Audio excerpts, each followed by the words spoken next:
नमस्ते, जय श्री राम मित्रों, भाइयों बहनों। एक प्रश्न मुझे किसी ने पूछा था और चूंकि ये प्रश्न बहुतों का है और बहुत दिनों से है, मुझे लगता है कि वैसे मैं इसका जवाब बहुत बार दे चुका हूँ, लेकिन अभी इसको मैं थोड़ा और क्लैरिफाई करूँगा, फिर मैं इसको डाल दूंगा यूट्यूब। मेरे एक व्यक्ति ने कहा कि राम ने शंबूक का वध कर दिया। ये उन्होंने बहुत गलत किया, इसलिए मैं राम को नहीं मानता और मैं राम का नाम भी नहीं लेता। खैर, इससे राम जी को कोई फर्क नहीं पड़ता। कोई नाम लेता है तो अपने लिए लेता है और कोई मानता है तो अपने लिए मानता है। एक छोटे से चींटी से भी कम मूल्य का जीव अगर कहे मैं उस ब्रह्मांड के रचयिता ईश्वर को ही नहीं मानता, ना मैं उसका नाम लेता हूँ, ईश्वर को क्या फर्क पड़ता है? उन्होंने तो खेल रचा है। अब इस खेल को जो समझ जाता है वो पार उतर जाता है, जो नहीं समझ जाता इसी भ्रमर में उलझ के और माया में फंस के कुचक में बार बार आता जाता है। खैर, मैं इसका जवाब देता हूँ। देखिए, राम तो शंबूक का वध किए। राम ने छोड़ा किसी को भी नहीं धर्म के लिए। ध्यान दीजिएगा, यद्यपि ये विषय शंबूक वध का विषय केवल वाल्मीकि रामायण में मिलता है। 50% संभव है कि जब हमारा देश गुलाम था, मुगलों का यहाँ पे राज था, या मुसलमानों का राज था, या जिहादियों का राज था, हो सकता है उन्होंने हिंदुओं के अस्तित्व को नष्ट करने के लिए इसमें ये विषय मिलावट कर दिया। खैर, 50% ये हो सकता है कि ये विषय सच है। मैं दोनों रूप में मान लेता हूँ इसको। जो कुछ भी सच है मैं दोनों का जवाब देता हूँ। देखिए, पहला तो अगर मिलावटखोरी है तो किसी समाज को इस बात पे ध्यान ही नहीं देना चाहिए। अगर वो मानता है मिलावटखोरी है बात और मानता है कि स्वयं भगवान वाल्मीकि महाराज ने इसको लिखा है, तो इसके पीछे का दर्शन समझ लें। इसमें एक कहानी है कि राम के राज में जो पहले जन्म लेता था वो पहले मरता है, जो बाद में जन्म लेता है वो बाद में मरता है। कभी ऐसा नहीं हुआ राम के राज में कि बाद में जन्म लेने वाला प्राणी पहले मर गया हो। राम राज बैठे त्रिलोका, हर्षित गए सब शोका, सब नर करहि परस्पर प्रीति, चलहि स्वधर्म सुरक्षित रीति, दैहिक दैविक भौतिक तापा, राम राज नहीं काहू व्यापा।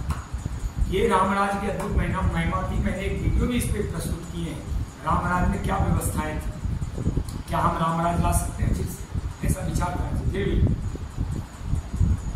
शंबूक वध, जब एक स्त्री का एक छोटा बच्चा मर गया किसी कारणवश बीमारी से, और ऐसी कई घटनाएं हो गई कि बच्चे मरने लगे, तो स्त्री न्याय मांगने के लिए राजा राम के दरबार पहुंचती है।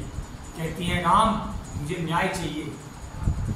आपके राज्य में ऐसा कौन सा अधर्म, अत्याचार या अनीति हो रही है, पाप हो रहा है, या कोई ऐसा कुकर्म हो रहा है, कौन व्यक्ति है जिसके कारण आपकी बनाई हुई ये व्यवस्था है कि राम राज में जो पहले आएगा पहले मरेगा, जो बाद में आएगा बाद में मरेगा। बाद वाला पहले नहीं मर सकता है। बच्चा कैसे मर रहा? जिसका माँ पिता भी जीवित है, वो बच्चा कैसे मरेगा? तो राम ने कहा, आपको न्याय मिलेगा। ये बात जब राम जी के गुरु वशिष्ठ जी के पास पहुंची,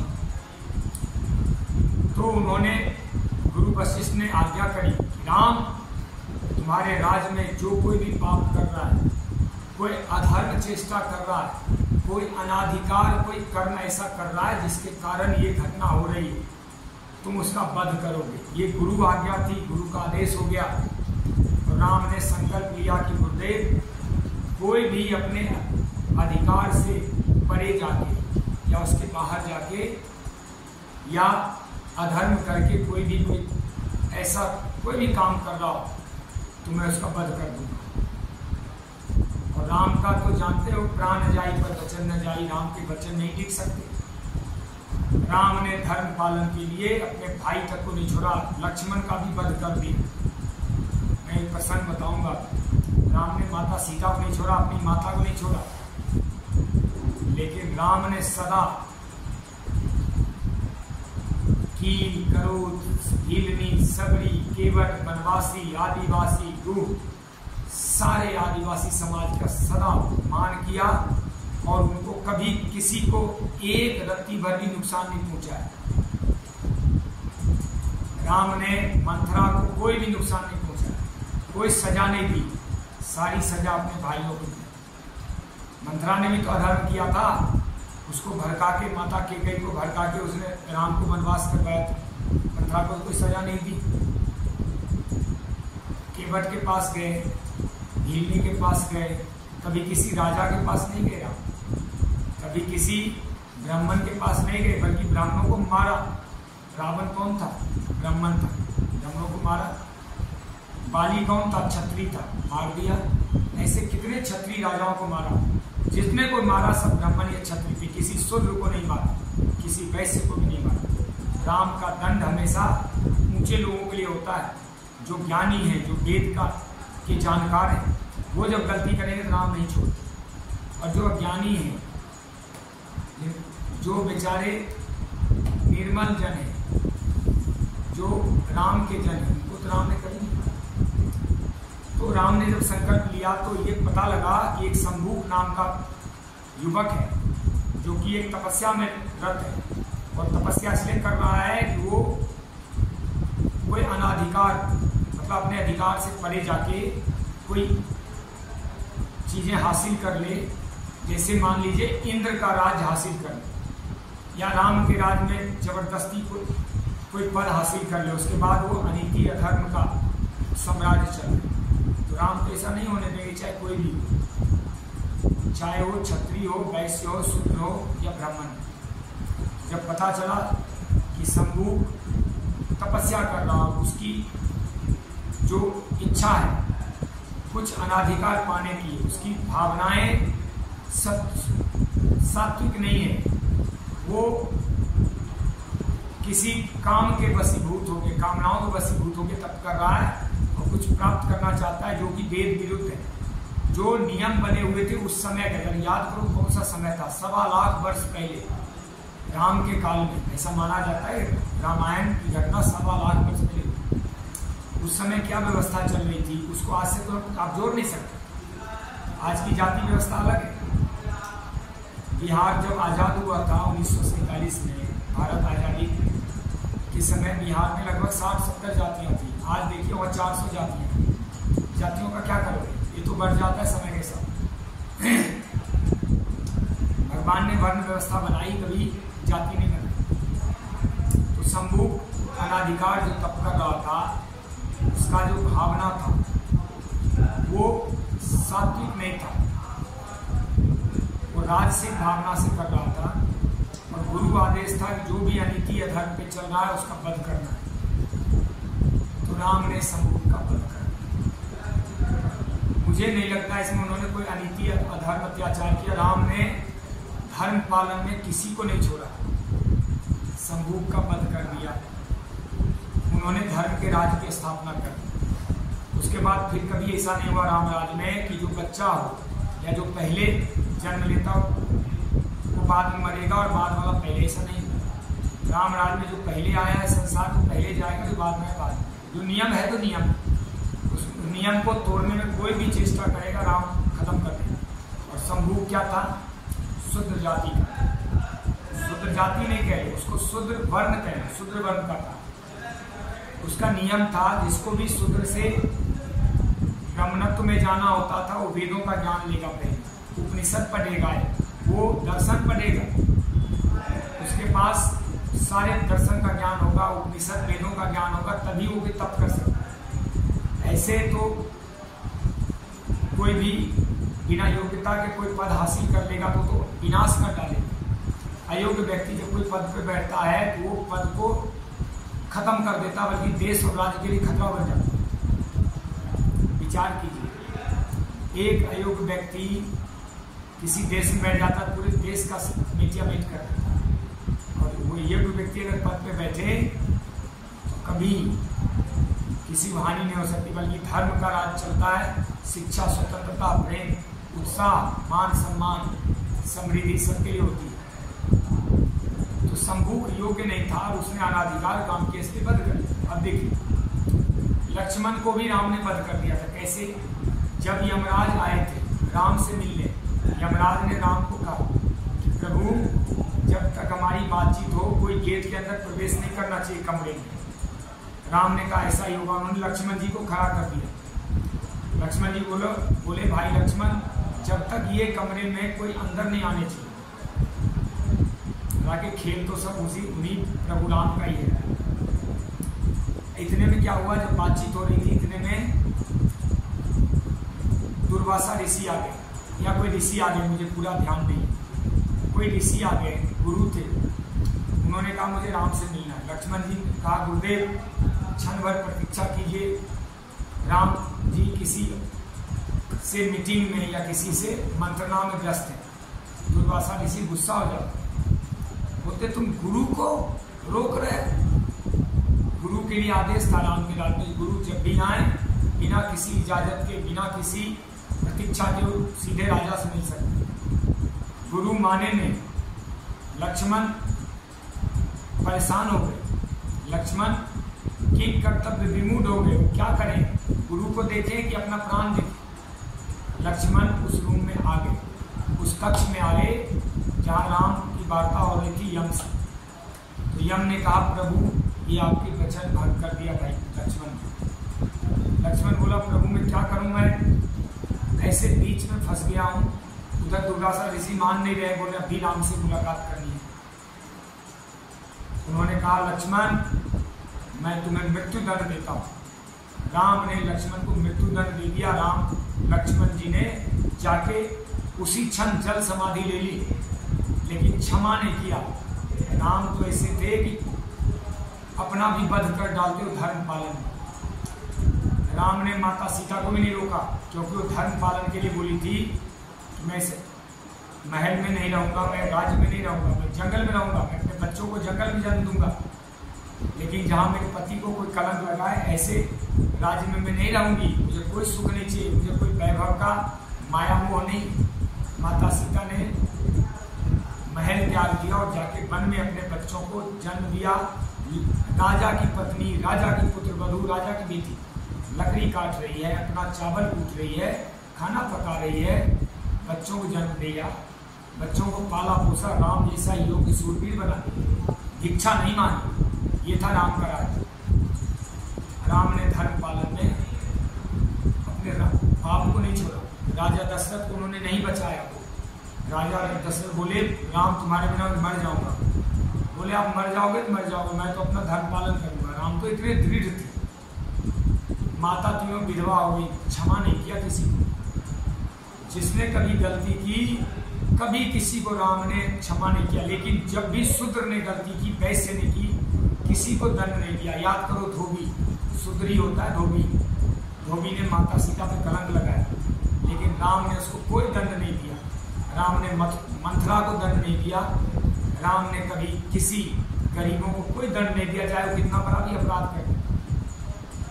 और बता देता हूँ, यही नियम महाभारत में भी था।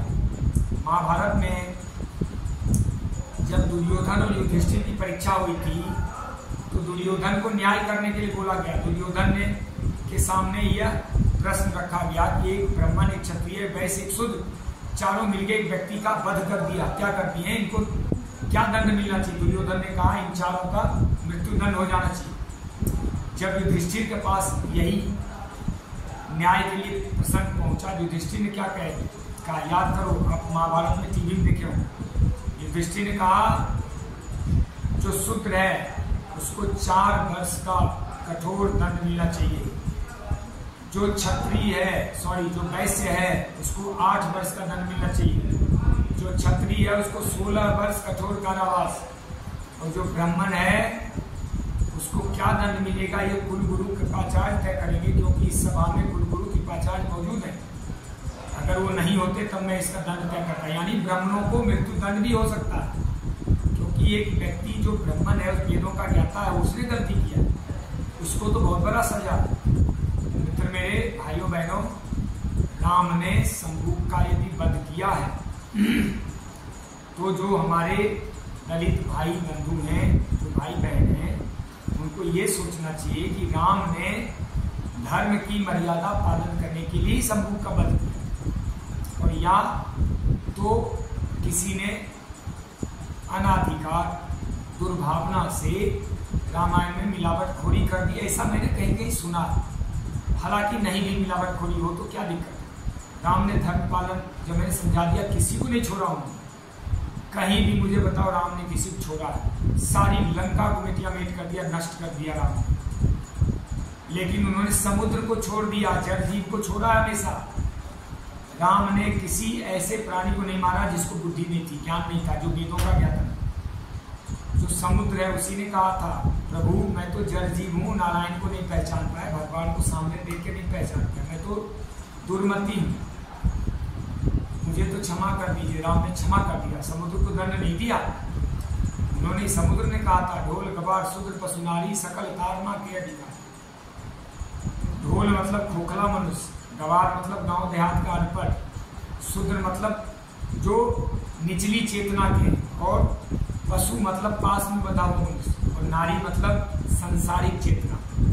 ये 5 प्रकार के मनुष्य, संसारिक कोई भी व्यक्ति हो जो घनघोर स्वार्थी हो, वो दंड देने के नहीं, तारण के अधिकारी है। तारण मतलब कृपा के अधिकारी, क्षमा के अधिकारी हैं, वो तो भगवान के आशीर्वाद के अधिकारी। तारना मतलब समझते हो ना, तारा है सारा जमाना, प्रभु हमको भी तारा। ये इसके दर्शन है। राम तो धर्म के ही अवतार थे। लक्ष्मण अर्थ के, काम के अवतार है। राम धर्म के अवतार है, लक्ष्मण काम के अवतार है, भरत मोक्ष के अधिकार अवतार है, और शत्रुघ्न अर्थ के अवतार है।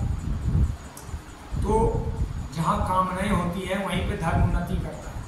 राम और भरत एक साथ रह नहीं सकते थे वन में, क्योंकि धर्म और मोक्ष एक साथ रह नहीं सकता। धर्म सांसारिक वैभव है, धर्म की मर्यादा स्थापित करनी है, और मोक्ष क्या है? निर्वाण है। जब सब कुछ त्याग दिया जाता है, देह भी, तो धर्म और मोक्ष एक साथ कैसे रहे? सीता माता का नाम है शांति, नाम का मतलब होता है आत्मा। आत्मा जो परब्रह्म है, एक राम दशरथ का बेटा, वही राम घट घट में लेकर, वही राम है जगत पसारा, वही राम है सबसे न्यारा। एक ही राम है, एक राम सब में आता है। वही एक ही राम है, दशरथ के बेटे के रूप में भी है, वही राम घट घट में विराजमान है, वही राम से सारे जगत का विस्तार है, सगुण साकार रूप, और वही राम है सबसे न्यारा। मतलब वही एक ही है, एक ही राम सब में, अलग नहीं है, अनेक नहीं है। जैसे एक बाप मेरे दादी का बेटा, एक बाप मेरे नानी का दामाद, एक बाप मेरे भाई का पिता, ऐसे कह लो, बाप तो एक ही है। एक बाप मेरे माता का पति, आप कह लो नाम तो एक ही है, बाप तो एक ही है, ऐसे ही राम एक ही। मैंने इसको, मैं समझता हूँ, अच्छे से दर्शन दे के समझाया, समझ हम आ जाए तो बहुत अच्छा, ना समझो तो धोखा देते रहो अपने आप को। राम जी को क्या फर्क पड़ता है? मूलतः बात यह है कि लक्ष्मण मतलब होता है लक्ष्य पे जिसका मन स्थिर हो जाए। भरत का मतलब होता है जो भाव में रत हो। शत्रुघ्न मतलब होता है शत्रु के लिए विघ्न हो, शत्रु के लिए जो एक तरह से दमन बन गया है। उनका रिपु दमन भी नाम था, रिपुओं का दलन करने वाले, नष्ट कर देने वाले शत्रुओं। सीता का नाम था शांति, आत्मा और शांति एक साथ रहते हैं। वो राम आत्मा के रूप में, वो शांति है, स्वयं में शांति। सीताराम अलग नहीं, एक ही है, एक ही है, एक ही। इसी तरह कौशल्या का मतलब होता है कुशलता जिनमें। दशरथ का मतलब होता है प्रत्याहार, जिसका मन पे पूर्ण विजय हो गया। सुमित्रा का मतलब होता है स्वमित्र, जो स्वयं का मित्र है। और कैकेयी का नाम तो कैकेयी राज्य के नाम से, वहाँ की रानी थी, राजा की पुत्री थी। ये कुछ दर्शन है। राम धर्म के अवतार हैं, वो धर्म पालन के लिए कुछ भी करेंगे। इन्हीं राम के पूर्वज थे राजा शिवी। राजा शिवी के कंधे पे एक पक्षी आके बैठ गए। और एक बहेरिया पीछे से बाण लेके बोला, महाराज मैं इसको बाण मार रहा था, ये छुप के पक्षी आपके कंधे पे बैठ गया, ये मेरा शिकार है, आप राजा हो, आप न्याय करो मेरे साथ कि इस पक्षी मुझे दे दो। राजा सिमी ने कहा, ये मेरे पास ये प्राण रक्षा के लिए आया है पक्षी, ये मेरे संरक्षण में आया है, तुम एक काम करो, जितना पक्षी का वजन है उतना मांस काट लो मेरे कंधे से। बोला, महाराज आप ही काट के दे दो। जैसे राजा सिमी ने अस्त्र उठा के मांस काटने को तैयार हुए, स्वयं नारायण भगवान प्रकट हो गए। बोला, मैं तो आपकी परीक्षा ले रहा हूँ। राम के ही पूर्वज थे राजा हरिश्चंद्र, उन्होंने सपने में संकल्प कर लिया था धर्म पालन की, कि मैं अपने गुरु को हाथी पे बैठ के सोना का सिक्का उछालूंगा, सोना का सिक्का जहां तक जाएगा वहां तक उनको सोना की मोहरें दूंगा, उनको कोई रिसर्च करना। याद करो, विश्वामित्र जी को उतनी सोना की मोहरें पूरी करने के लिए राम हरिश्चंद्र ने अपने आप को बेच डाला था काशी के बाजार में, कल्लू डोम बन के, याद है ना। उनकी पत्नी थी सेव्या, बेटा था रोहित, दोनों बिक गए थे किसी सेठ के पास घर का काम करने के लिए, बेटा को सांप काट लिया था। और जब वो कफन के बिना जलाने आए थे, राम ने जो श्मशान का कर था माफ नहीं किया था, सॉरी हरिश्चंद्र, राजा हरिश्चंद्र ने, जो राम के पूर्वज हैं, उन्होंने धर्म पालन के लिए अपनी पत्नी का आधा वस्त्र फाड़ के कफन के रूप में ले लिया था। राम धर्म के अवतार है, राम धर्म से कैसे जीत सकते हैं, चाहे वो कोई भी हो। उनके पिता को उन्होंने नहीं छोड़ा, भाई को नहीं छोड़ा।